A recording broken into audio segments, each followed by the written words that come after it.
Hello YouTube, Dave here again. So a little while back, a couple weeks ago I think at this point, I made a top 10 list of my favorite old school D&D books. And, I really had a lot of fun making that video, and I did say that I would be doing other lists in the future that are sort of related to that. So top 10 lists or top something lists. I was, planning on doing it for like the different editions of D&D, Pathfinder 1st and 2nd edition, Starfinder, things like Dungeon Magazine or Dragon Magazine. There's a bunch of these that I can do for these top 10 lists, and I enjoy doing them because they're simple, they're fun, and it gives me an opportunity just to sort of think about some of the items in my collection that I probably haven't touched in years or sometimes really even decades, aside from when I packed them into boxes and put them back on shelves. So I was working on my third edition list. I was just sort of formulating it in my mind. And one of the things that I noticed was that about 8 or 9 of the 10 were all 3.5 books. Now, I did play 3.5 or run 3.5 to be more precise, a lot more than I did for 3.0. So there's natural that that's going to be in there, but I wanted some 3.0, attention because, like, I also had a lot of good times with the original 3.0 version of D&D. So rather than drop items from the list that would be my genuine top 10 list, I thought I would go back and just do a separate list for 3.0. Now, I can't really do a top 10 for 3.0 because I don't have a ton of 3.0 books, and I'm not including my Forgotten Realms books in the 3.0 list because I'm going to do a separate top 10 for my Forgotten Realms books as well as for my Eberron books. So the Forgotten Realms stuff was a larger portion of my 3.0 collection, and if I did a full top 10, it would either just involve throwing in some of the core rule books, which, I would only really want to do if there was a major sentimental reason to have them in there. So what we're going to do today is my top 8, I think it's 8, my top 8 favorite 3.0 items in my collection. So let's just go ahead and dive right in here. So coming in at number 8, we have the Stronghold Builder's Guidebook. This was one of those books that I wasn't really aiming to add to my collection. I never used inside of a D&D game, but I do have kind of a fond memory into how this book came into my collection. And it's honestly kind of just a fun read. It's all about like a mechanic that doesn't really exist in D&D anymore. Like in old school D&D, when you reached a certain level, your character's named level, because back in the day, a lot of the levels had like their own different names to them, you would be able to create a stronghold and attract a body of followers. This was also the point where you usually stopped gaining hit dice, and the amount of experience points needed to go from like 9th to 10th level was astronomical compared to what it took you to get from like 8th to 9th level. So for a lot of characters, this is where they retired and might become NPCs in the Dungeon Master's campaign, or if the player decided to run their own campaign, like that sort of thing. So with 3rd edition, you didn't really have an automatic level where you could just start to attract followers, but you did have the leadership feat. And I think the idea was that people would take leadership to attract a body of followers and then create these strongholds for them to occupy, to maintain, and to serve as a base of operations. But I don't know anybody that did that in 3rd edition. If any of you did, let me know. But this was a book that was sitting at my local game store, not bookstore, but my local game store for quite a while after it came out. And like the owner just couldn't sell them. Like he had 3 copies, I think, of it. And we would always joke about, well, maybe today's the day that I'll buy the Stronghold Builder's Guidebook, but never did. Eventually, though, there were a couple of books there that I was interested in the used section, which these books made their way over to, even though they were brand new. They were not used copies. It's just that so many other things had come out that they got demoted from the new product area. And but there were a couple other ones there, and I remember the owner of the store.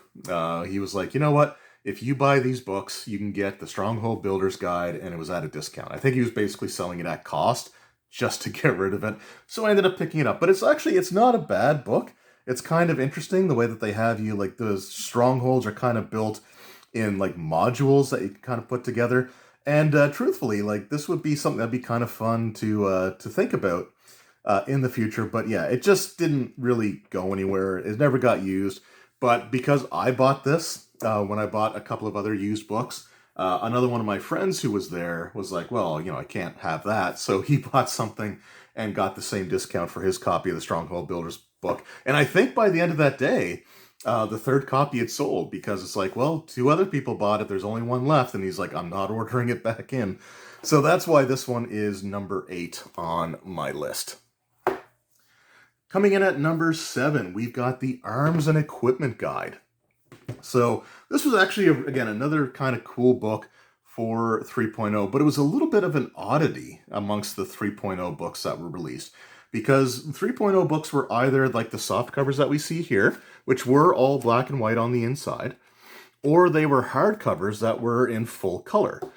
To my knowledge, and I could be wrong because I wasn't really avidly collecting 3.0, but to the best of my knowledge, the Arms and Equipment Guide is the only hardcover book that is also black and white, which is a little bit of an oddity. Now, this does have just a whole bunch of like new equipment to use in your campaigns, some really cool stuff, but one of the main things that this has like vehicles and vehicle combat rules. So this was, again, just kind of a neat book.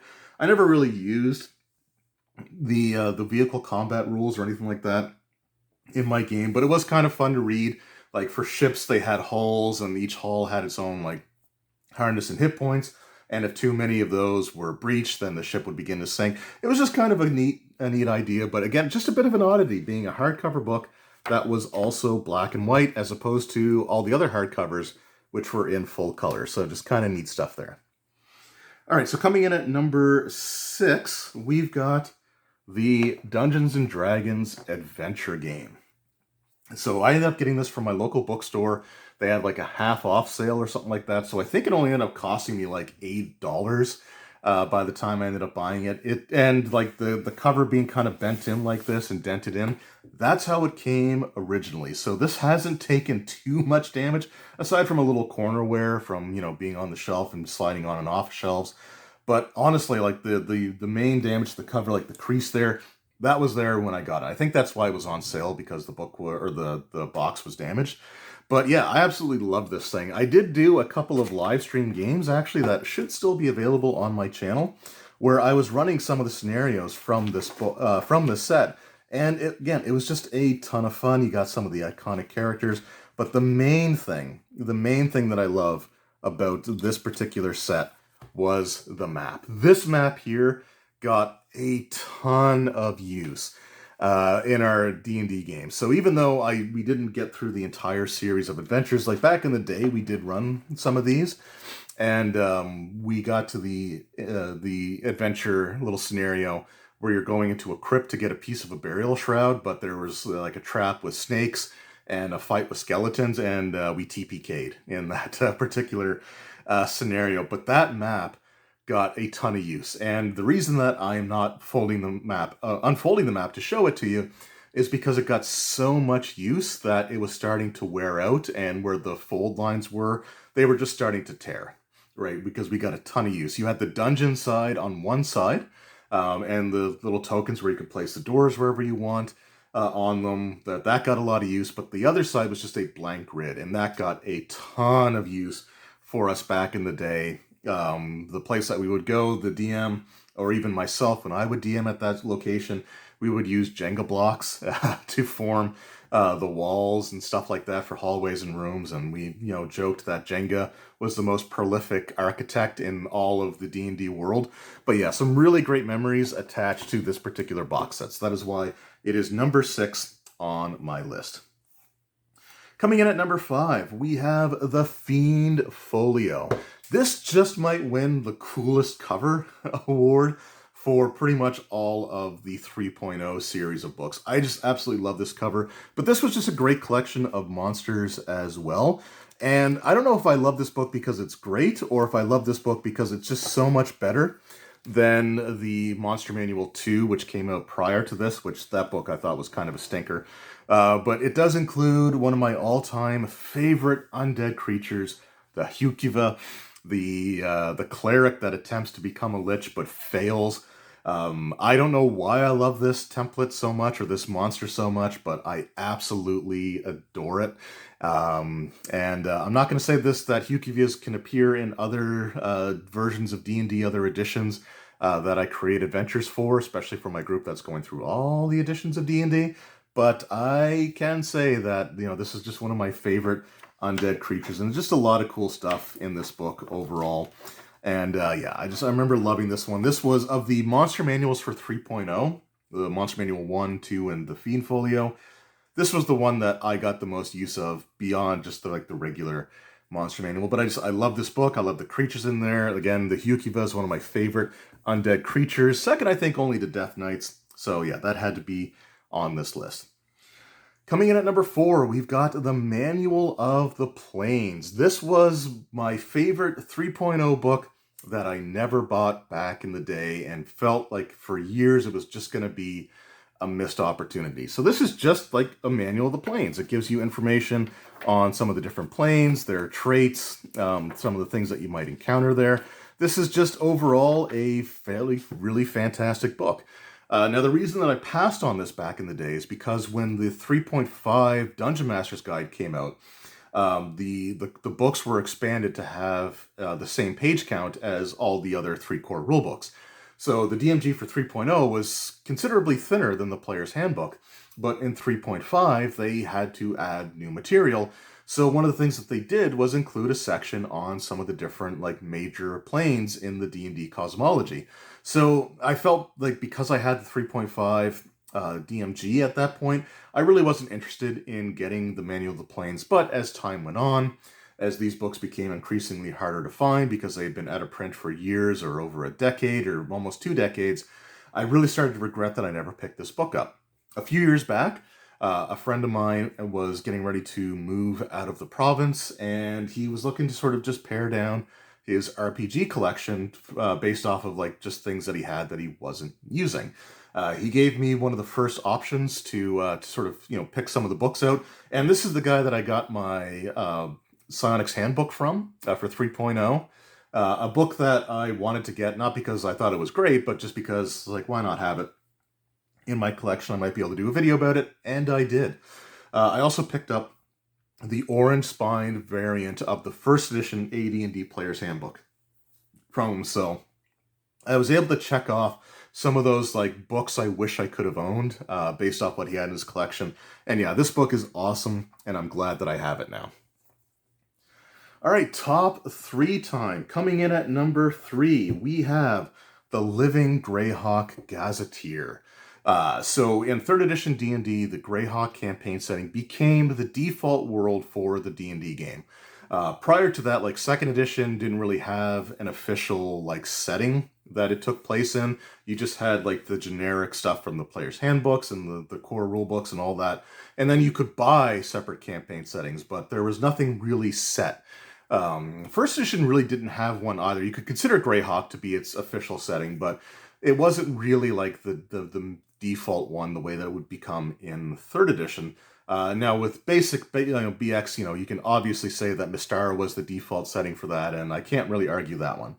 But in 3rd edition, we had Greyhawk as the default world, but they didn't have a Greyhawk campaign setting book that came out like they did with Forgotten Realms or with some other ones here. So the Living Greyhawk system was for the role-playing, the RPGA. So the Role-Playing Gamers, I think it's Role-Playing Game Association or Role-Playing Gamers Association. And effectively what it was is your adventures would take place in specific parts of the Greyhawk world depending on where you lived. So some local game stores, for example, might be participating in the RPGA. Today's equivalent would be D&D Adventurers League or the Pathfinder or Starfinder Society scenarios. It's kind of like that, but back then you would be in a specific location based on where you were in the world. So you could have different groups that were all playing different scenarios in different parts of the Greyhawk world. However, what they did could affect things later on in different locations. It was kind of a neat concept, but this was essentially the campaign setting book for the RPGA, but it really doubles as just the Greyhawk setting as well. which is, again, really, really cool. This was another book that I missed out on back in the day, but I was able to add this to my collection years later. But yeah, just an awesome book. Some really cool information on some of the other deities as well that you wouldn't find in the player's handbook, like Foltis and a few others. So yeah, love this book. Coming in at number 2, we have the Dragonlance campaign setting. Now, I did say that the Forgotten Realms campaign setting was not going to be appearing in this list because I'm going to do that as a separate video. But for Dragonlance, I've only got one other 3rd edition Dragonlance book, and honestly, it's one that I just got a few years ago and really haven't even looked through too much yet, so I should do that at some point. But this was my very first ever campaign setting. So where the adventure game was the first ever box set that I owned for D&D, which I forgot to mention, but that's why another reason why it's on the list. This was the first campaign setting that I ever owned. And I loved this book. Like, I was really getting ready to start running some campaigns in there. But I never got around to it, unfortunately. I kind of got burnt out on trying to run things for a while, and I think I took like a year off of DMing. And by the time I came back to it, 3.5 was out, and I was getting into the Forgotten Realms setting. But yeah, this book is pretty awesome, I will say. And there's a centaur.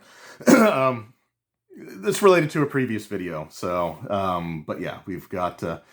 well, we got it there. It looks like it still has the effective character level and all that stuff. So if you haven't seen my Savage Species video, which came out just a couple of days prior to this, then I do recommend checking that out. But yeah, really great book.